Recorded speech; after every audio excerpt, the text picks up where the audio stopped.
Hello ladies and gentlemen, my name is Andrew Stott and I'm the Emperor of Stomaria. Today I want to give a progress report for Southwood, a Stomarian province. Now if I sound exhausted and out of breath, that's because I am.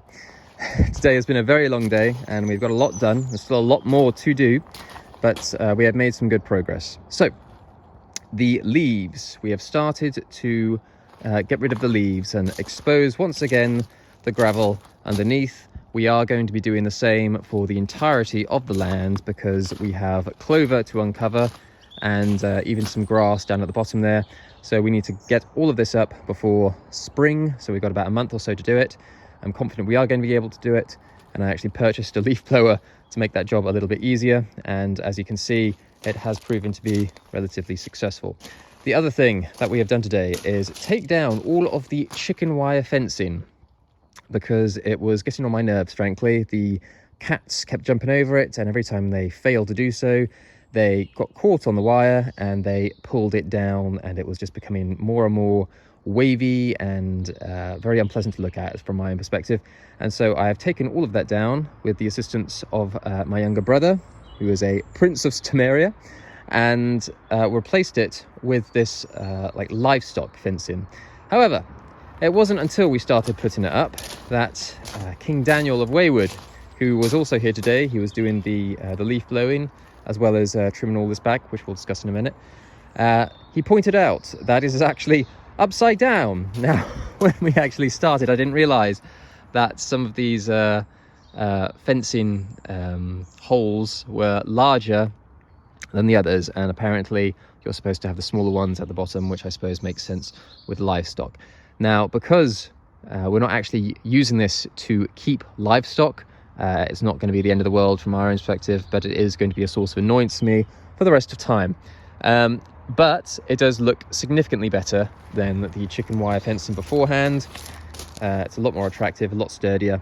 And along the boundary fence, so what if I make the effort to go and actually show you, we have installed some barbed wire as well. Now, if someone wants to actually trespass and get onto this property, this is obviously not going to stop them, but I am hoping that it will deter sort of people walking around casually and thinking they might just have a quick peek. Hopefully it will just deter them from getting onto the land and potentially injuring themselves and causing some problems for us. So the actual boundary fence line we have carried on even further than it was before, and installed a large amount of dead hedging where we basically stopped. So the fencing line comes all the way down here. We removed this log, which has been in the way for some time, and carried on the fencing all the way down to here, with the dead hedging then taken over from that point. And I'm pretty sure that no one's going to be inclined to clamber over any of this. So, as I say, the boundary on this particular side of the woodland has always been the most vulnerable, most exposed, and so we just wanted to add an extra layer of deterrence just in case the curious wanted to come in and potentially injure themselves in the process, because this is obviously a woodland territory. There's nothing here that's particularly unsafe as such, but it only takes one idiot to decide to climb the watchtower there, or trip over a log, or fall into a hole of some sort to cause some potential issues. So we just want to take all the necessary steps to prove that we've obviously tried to deter people from getting onto the land in the first place. And as I say, it is a lot more attractive, this fencing, than the chicken wire, so I'm very pleased with that. Now, we have also trimmed back this bush here, with the idea that we have planted these little saplings, which are just offcuts of this tree over here, and hopefully going to bush up once again with some elderflower.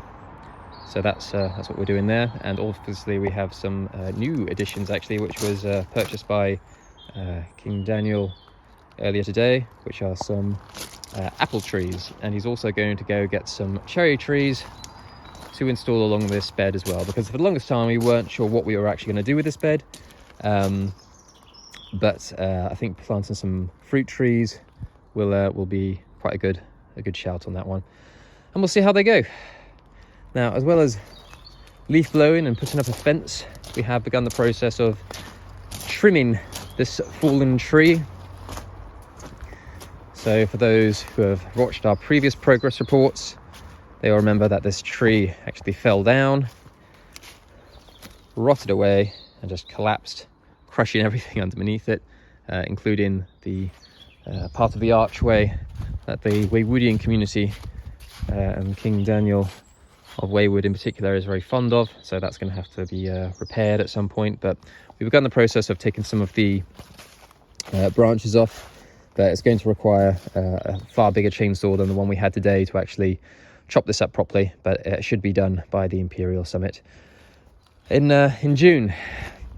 Daniel, I'm not actually going to show you, but King Daniel obviously went into the cabin and cleared out another bag of rubbish, which is good, because getting rid of all of this rubbish is something we're going to be doing in the next couple of weeks. We are going to get some hired help in the next few weeks, or potentially a month or so, to go through all of this, to catalogue what exactly is in all of these bags, to make a note of it so that we can have it taken away and either recycled or disposed of in some form or another by a professional tradesperson, because we just simply can't get rid of it and we have nowhere to put it, and it's been irking me for the longest time. So the other jobs that we have to do, and I'm just rattling off the top of my head, we have some flagpoles. So much like these ones here, we're going to have some flagpoles placed on the trees for the Imperial Summit, so those are going to go up at some point. I also have this table to construct, and that is going to be used as a means of displaying the granite tablet for Wayward South. I think it's probably going to go in here somewhere. We're going to get some concrete slabs, which we have down there, and then we're going to set those out, put the table on, and then put the granite tablet on the table and surround it with some potted plants. And I think probably going to go white roses. Obviously that's quite a significant floral element of Stomaria. Obviously the roses are a part of our coat of arms and is a symbol of loyalty. It's very personal to me as well, because it's obviously a feature of our own wedding day, myself and Empress Samantha. White rose was very prominent in that, and as I say, the symbolism in terms of its relationship to loyalty is a big part of what we're about here. Now, in addition to all that, we are obviously going to be doing some other works here. This fire pit is going to be tidied up and relocated down over there, and there's actually going to be a secondary fire pit down there as well. Back there, where there's like a throne area, that's all coming out at some point. These tyres, which line the back of this boundary here, I've decided to get rid of those, so we're going to get a company to come and collect and recycle those at some point, but I need to pull them out, clean them, and prop them up there. But as you can see, there's not exactly space at the moment, so we need to get rid of that lot first, and then that can be done. All of this lot, the rest of the like furniture and bits and bobs, they're all going to be stored away in the cabin now that there's some space, but that's still to be done. And yeah, there's a myriad of other things, but it's all very niche and minor and not necessarily too critical. I suppose a good example would be this watchtower. We're going to replace the chipboard which is up there, and I never particularly liked. It was built before my time, but this chipboard is falling apart, it's rotting away, and I want to replace it with some ply and then cover it with a waterproof dressing of some sort, just to give it a few more years. So that'll be another thing that I do at some point.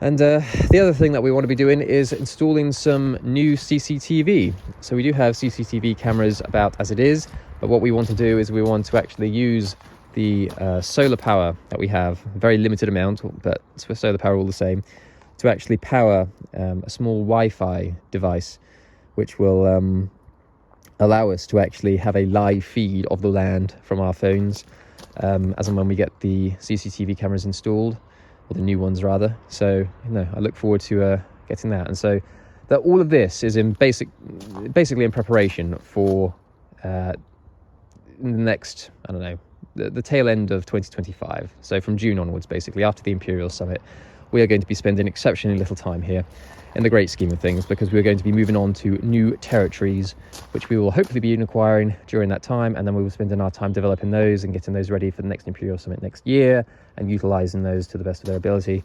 We have the raised beds. They're going to be growing the rhubarb. We're going to be bagging up some of this compost leaves rather to make compost. We already have something going over there, the compost bins, but we're also going to be bagging these up because I want to experiment a bit and see how they turn out. And then we have the logs that we need to chop up, and we need to season those, but none of this is going to require anyone to be here to do that. As soon as it's all set up and ready, as soon as the logs are split and stacked, as soon as the leaves are bagged up, as soon as the rhubarb has been checked over and any dead or dying ones have been replaced, it's largely just a case of leaving it to its own devices. We will be coming down now and again. It won't be abandoned completely, obviously. It's an integral part of Stomaria and Wayward and the Empire as a whole, and we want to make sure that it's maintained as best as we can. But ultimately, we do want to make sure that this is not where we stop. We don't want to finish here. This is where we have started, and we intend to keep on pushing until we have something far more significant in terms of size, in terms of quality, in terms of what we can actually do with that land. Obviously, there are limitations being where we are in the woods. It does restrict us in some aspects, and so we want to buy more land. We want to buy a variety of different kinds of land so that we can actually utilize that land to accomplish more of our goals in attaining greater levels of self-sufficiency and self-determination. And that ultimately is what it is about. It's about buying land across the British Isles and beyond that in order to be able to provide for ourselves. And we can't do that just by having this land and developing this land and staying on this land indefinitely. We need to be able to be strong enough and willing to move on to other projects, to bigger projects. And then once we've completed with those, we'll move on to something else, and we'll just keep expanding, keep buying more land, keep utilizing more land, and making sure that all of the citizens of the Empire can benefit from that land and can in turn buy their own land, which is ultimately what we want to do. We want to see citizens of Stomaria purchasing their own land, utilizing their own land, and being able to provide for themselves. This is ultimately the goal of Stomaria. We want to make sure that as many people as possible around the world can purchase their own land, utilize their own land, and as one people, as one community, we can begin to provide for ourselves in a far more significant way than we are currently.